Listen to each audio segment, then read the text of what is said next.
ધાનેરામાં પાંચમા દિવસે પણ આંગણવાડી કર્મચારીઓ મક્કમ બનતા ધાનેરા કોંગ્રેસ આગેવાનોએ આંદોલનમાં બેસીને ટેકો આપીને સાચો ન્યાય અપાવવા કોંગ્રેસ પક્ષ પડખે રહેવાની ખાતરી આપી છે.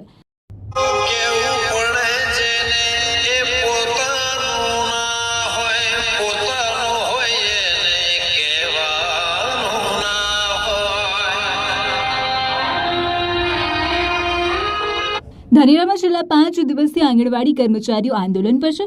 આંગણવાડી કાર્યકરો અને તેડાગર બહેનોના વિવિધ પ્રશ્નોના ઉકેલ અને હાઈકોર્ટે આપેલ ચુકાદાનું પાલન કરવા માટે આંગણવાડી કર્મચારીઓ મેદાને છે, પણ સરકાર દ્વારા નક્કર પરિણામ ન મળતા આંદોલન મજબૂત બન્યું છે.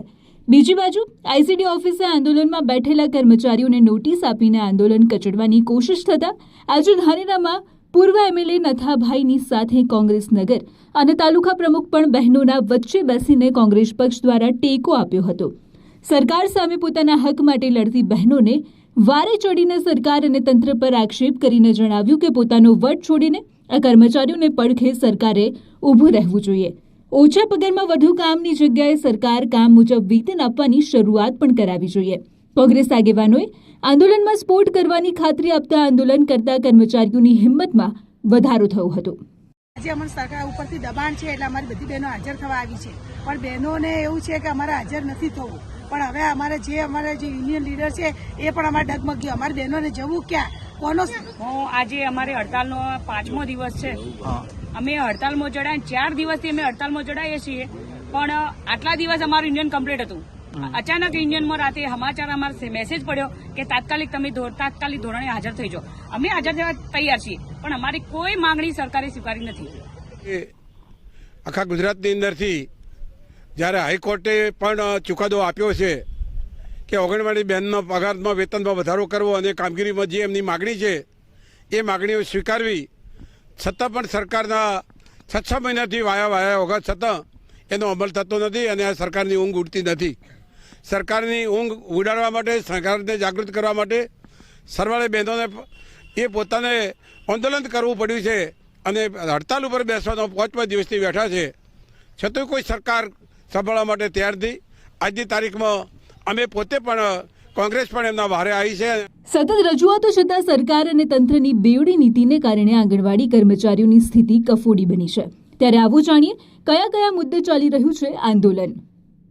10,000 પગારમાં 24 કલાક કામગીરીનો આક્ષેપ. પગાર વધારો અને કાયમી નોકરીની માંગ ઉગ્ર બની. ઈ-કેવાયસી, ઈવીટી, એફઆરએસ સહિત ઓનલાઈન કામનો ભારે બોજ. નેટવર્ક ન હોવા છતાં કામ માટે દબાણનો આરોપ.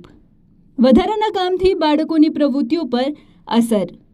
પૂરક પોષણ ઉપરાંત વધતી જવાબદારીઓથી અસંતોષ.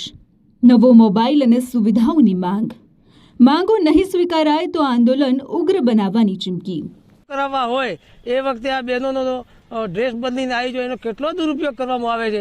અને આજે એ બહેનોને વેતન આપવાનું છે ત્યારે સરકાર ઠાગાઠૈયા કરે છે, એ ચાલશે નહીં. હવે અમે આ બહેનો માટે અમે એમના ભાઈ તરીકે કોંગ્રેસ પાર્ટી મજબૂત થાય તેની લડવા માટે તૈયાર છે. જો સરકાર એમની માગણી સ્વીકારે નહીં સ્વીકારે તો અમે પ્રદેશ લેવલે રજૂઆત કરી અને કોંગ્રેસ પાર્ટી આ મુદ્દો ઉપાડી અને આ આંદોલન ઉગ્ર બનાવવામાં આવશે. એમની વારંવાર અપડેટ નથી હોતી, ઘણી તકલીફ હોય છે, એ છતાં આ લોકો શા માટે ભોગ બને?